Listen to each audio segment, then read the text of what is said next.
एक छोटे से कस्बे में दीपक नाम का लड़का रहता था। उसका सपना था कि वह एक दिन अपने पिता की तरह एक बड़ा कलाकार बने।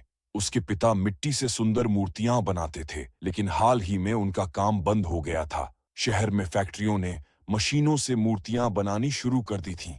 लोगों ने कहना शुरू कर दिया, अब ये पुराना काम कौन करेगा? लेकिन दीपक को अपने पिता के काम पर गर्व था। वह कहता, जिसमें इंसान का दिल लगा हो, मशीन उसे हरा नहीं सकती। हर दिन स्कूल से लौटकर वह मिट्टी से कुछ नया बनाना सीखता। कभी हाथ गंदे हो जाते, कभी मूर्ति टूट जाती, पर दीपक हार नहीं मानता।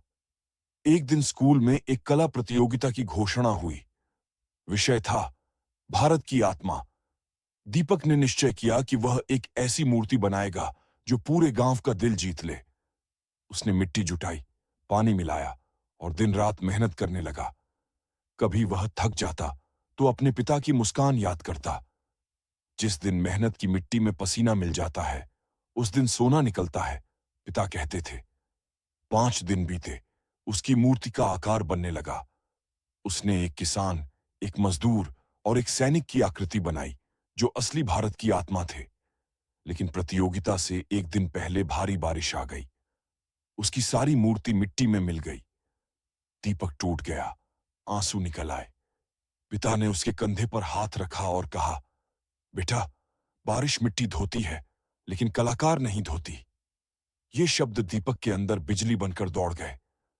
उसने उसी रात फिर से मूर्ति बनानी शुरू की, पूरी रात जाग कर।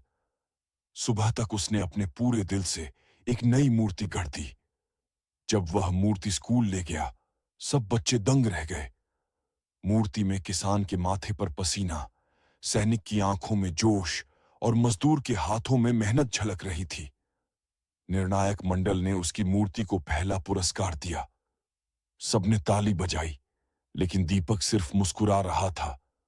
उसके पिता की आंखों में गर्व के आंसू थे।